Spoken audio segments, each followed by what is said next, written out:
व्रज क्यों नाम पड़ा? हमारे व्रज का व्रज नाम क्यों है? व्रज में जाओ तो किसकी महिमा है? आप तो बहुत नजदीक वाले हो, इसलिए आपसे तो उम्मीद है मुझे। नहीं, उससे पहले किसी और की भी महिमा है। बताओ, अरे बताओ, क्या देख रहे हो मेरे मुंह की ओर? रज की महिमा है। किसकी महिमा है? रज की महिमा है। जिव्या पे और आपके चरण, आपके शरीर पर सबसे पहले रज ही लगेगी, क्योंकि आप वहां पर जैसे ही वहां पर आओगे, शरीर का स्पर्श तो होगा ना रज से, तो रज की महिमा है। उसके बाद राधा नाम की महिमा है कि भैया अब करोगे क्या? जब रज में घूम रहे हो, वहां स्थान में जा रहे हो, तो क्या करोगे? तो राधा नाम लो, तब तत्व की जागृति होगी। लेकिन आरंभ में शरीर से जब आप स्थान से जुड़ रहे हैं, तो वहां पहले रज की महिमा है। रज को व्रज क्यों कहा गया? जहां जिस रज के अंदर ब्रह्म खेला है, लोटा है, ब्रह्म ने जिसको चखा है, ब्रह्म ने अपना सारा तत्व जिस रज को प्रदान किया है, वो है व्रज। जिस रज में ब्रह्म लोटता है, जिस ब्रज में, जिस रज के अंदर भगवान के भक्त इत्यादि देवता इत्यादि गण केवल तरसते हैं, या व्रज में एक बार प्रवेश मिल जाए उनको भी मनाही है। शनिदेव आना चाहते थे, जैसे हनुमान जी राम जी के भक्त हैं, उसी तरह से कृष्ण के भक्त शनिदेव हैं। कौन है? शनिदेव हैं। कृष्ण के भक्तों को कभी शनि से डरना नहीं चाहिए महाराज। वो तो मित्र बन जाते हैं कृष्ण भक्तों के। क्या बन जाते हैं? आप कभी जाओ व्रज में तो कोकिला वन है हमारे यहाँ। गए हैं आप में से कोई? जाते हैं? बहुत बढ़िया। तो वहां कन्हैया जी का खूब कृष्णाष्टकम सुनाओ, गोविंद शरणागति स्तोत्र सुनाओ, मधुराष्टकम सुनाओ, शनि भगवान को अत्यंत प्रसन्न हो जाएंगे। अरे तुम्हें कृष्ण भक्ति भी प्रदान करेंगे, और तुम्हारी जो जीवन में आधा व्याधा होगी ना, उनका भी शमन कर देंगे। पर हम प्राय देखते हैं डरपोकों की लाइन ज्यादा है। जिसे देखो वो डरे जा रहा है, डरे जा रहा है। पर शनिदेव वास्तविकता में डर के ग्रह नहीं है। भयभीत मत होइए उससे। अगर आप सच में भगवान के भक्त हैं, तो जो पहले से झुका हुआ है उसको कभी शनिदेव नहीं झुकाते। जो ईगो में, अहंकार में, उसको झुकाते हैं। अगर उसके जीवन में भक्ति नहीं है, जीवन में नम्रता नहीं है, आ जाने दो 7.5 अढ़ैया महाराज। जब तक झुकना है जाएगा, जीवन ते जावे वारे ना है।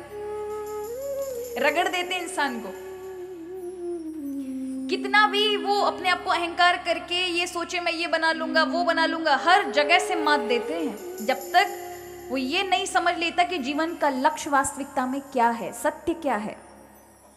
और जब सत्य का पता चला तो जीवन में अपने आप नम्रता आई, आध्यात्मिक हो जाता है व्यक्ति। कितने अच्छे ग्रह हैं बताओ। हम तो कहते हैं हमारे तो जीवन में खूब शनि महाराज बैठ ही रहे महाराज, क्योंकि अध्यात्म जीवन में आता ही रहे, ठाकुर जी की भक्ति हो, इससे बढ़कर और क्या होगा। शनि भगवान जब भी आएंगे आपके जीवन में, भगवत भक्ति देंगे। अगर आप भगवत भक्त हैं तो आपके लिए सहयोग प्रदान करेंगे। कोकिला वन में शनि भगवान विराजमान है, उसी तरह से लोह वन में लक्ष्मी मैया हमारी विराजमान है, बेल वन में लक्ष्मी मैया विराजमान है। कितने सारे देवता इत्यादि व्रज की रज में लोट लगा रहे महाराज।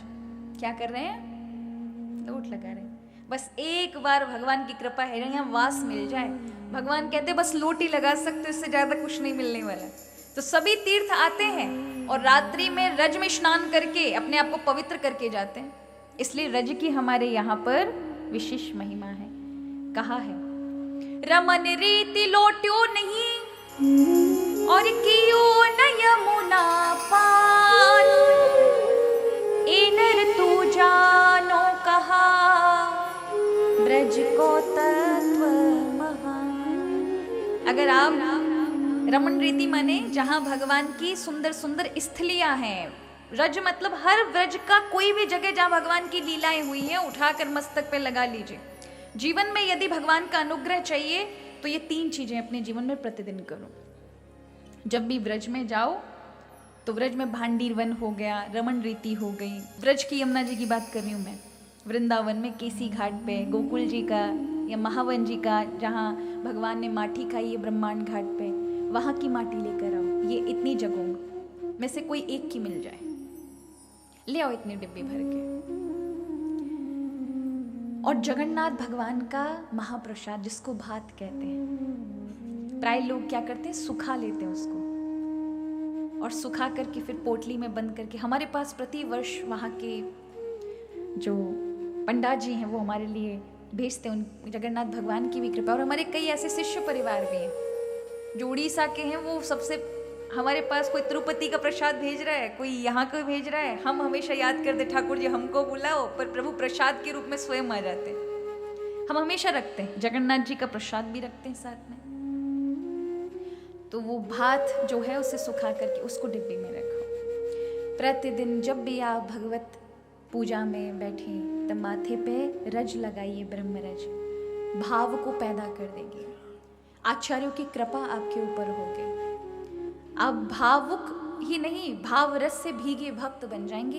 ये भाव रस आना बड़ा ही दुर्लभ है। और जगन्नाथ जी का प्रसाद प्रतिदिन एक कण ही पाओ बैठ करके, और जो आपने स्नान इत्यादि कराया है ठाकुर जी, उसका जो चरणामृत है उसको लो। ये 3 यदि आपके जीवन में है, आप 6 महीने करके देखो, आपके जीवन में रस भक्ति जागृत ना हो जाए, भगवान के प्रति अद्भुत प्रेम की जागृति ना हो, सूक्ष्म सूक्ष्म चीजें समझना आने लग जाएं, भगवान की प्रति कृपा का अनुभव आपको होने लग जाएगा, और धीरे धीरे कब आप रस में प्रेम से बढ़ गए आपको पता ही नहीं चलेगा। पर आपको सेवन करना पड़ेगा। महाप्रसाद को हमारे यहाँ भगवान के प्रसाद को एक दिन मैंने कहा भी था, साक्षात भगवान का कृपा रूप कहा गया है। जब भी आप जाएं, अगर आपको प्रसाद के रूप में कुछ भी मिले, अरे एक पुष्प ही मिले, एक माला ही मिले, लेकर आए, स्पर्श करें, सूंघें। माला मिले तो उसे सूंघना चाहिए, आंखों पे लगा के मस्तक पर लगाना चाहिए, पैरों में गिरनी नहीं चाहिए। कभी संतों की उतरी हुई माला मिल जाए आपको तो वो भी कृपा प्रसाद है। आपके जीवन में किसी प्रकार का कष्ट नहीं आ सकता, आयु का कष्ट नहीं आ सकता। अरे भगवत भक्ति प्राप्त होती है